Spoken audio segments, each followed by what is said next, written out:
You're watching Utah's #1 news station. This is 2 News at 5. Right now, for everyone to stay out, stay as far away as they can. And for good reason, more than 24 homes have burned to the ground as fire crews try to get a handle on the Wood Hollow fire that's burning right now in Sanpete County. Thanks for joining us for 2 News at 5. Another wildfire forcing evacuations of thousands of people. Fire officials tell us that 1,000 to 2,000 people have been evacuated from Sanpete County. We want to give you the very latest information on this wildfire. This particular blaze is called the Wood Hollow fire. 25 to 30 homes have been destroyed. The blaze started on June 23rd.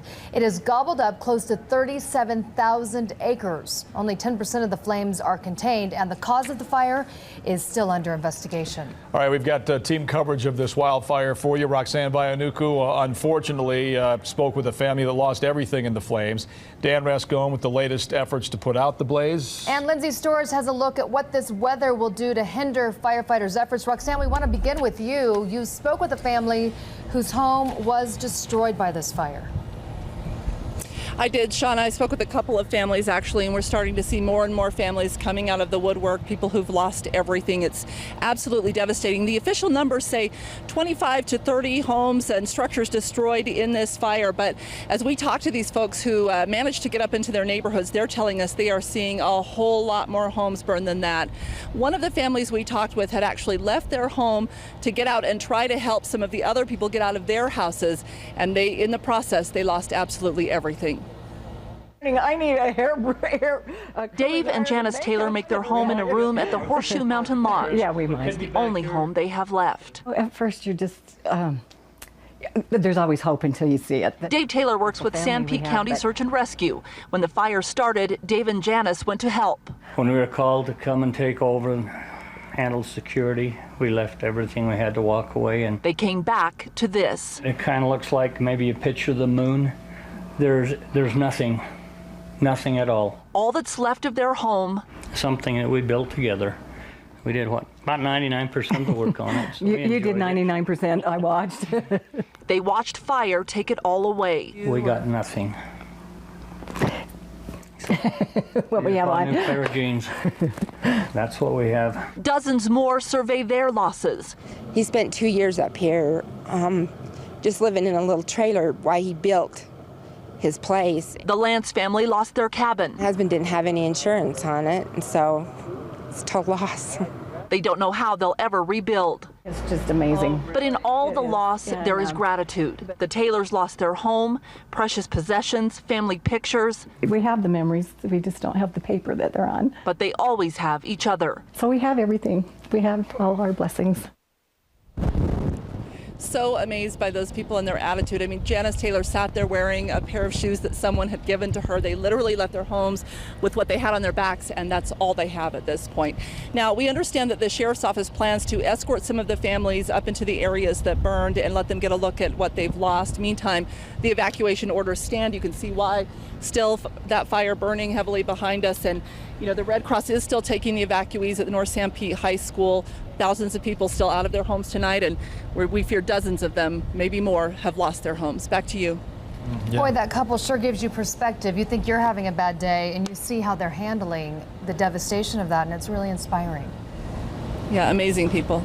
All right, Roxanne, live in Sanpete County. Thanks, Roxanne. Well, the Wood Hollow wildfire has caught the attention of the governor. He took a tour of the fire line today.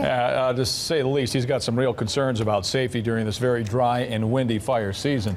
Dan Rascon live in Sanpete County. And Dan, the governor spoke pretty boldly about those who may be starting these fires. Shauna, he really did. You know, he came out very strongly about those who may start one of these fires and then cause them. He's basically saying, if you cause a fire, you're going to get the bill to fight that fire. That's how bold he was in regards to stuff like this. Now, we know in regards to this particular fire here behind us, it was not human cause. That's what they're saying. We also have a total number of acreage right now. The latest count, 38,928, just came from the command center there. That's what they're saying, that this fire, the acreage amount that it is destroyed. But again, the governor speaking pretty clearly about this fire. It's not only frustrating, but it's aggravating. Utah's commander-in-chief This is serious business. at the Wood Hollow fire, This is not a free pass out there for anybody anymore. sending out a word of warning to those who may start one of these wildfires. You start a fire, just expect you're going to get a big bill. The blaze in San Pete County started on Saturday. The heavy winds and dry brush quickly turned it into a major wildfire. So far, the fire has torched 40,000 acres and more than 1,000 people have had to be evacuated. And we want to get them back into their homes as quickly as we can. But more tragically, 25 to 30 structures have been torched. Investigators believe about a dozen or more of those structures are people's primary homes. We can't show enough empathy and compassion for those who are victims of these fires. To lose your home and all the possessions is just dramatic. Watch what's going on around you. Firefighters gathered early in the morning for a briefing before heading up the mountain. There are 260 of them from all over the country fighting this blaze, which is located in rough and difficult terrain. There are also 3 helicopters and an aircraft being used. But the main concern is the weather. Very hot, dry, and windy. And technically, fire season has not even started yet. This is not the fire season. That's yet to come as we get into July and August. So the fact that we've had 402 fires already is a concern for all of us. There's going to be a cost, and we're going to have to bear that cost. And I'm just told right now that 2 more fires have started in this region, so this is how quickly these fires can start. So we're now looking at 8 active fires, according to the command center here, that are taking place here in Utah. And of course, that concerns the governor with the expense. And again, as he mentioned there, what's interesting here is that we're really not even into fire season right now as far as when things really start getting bad. So Mark and Shauna, that's yet to come.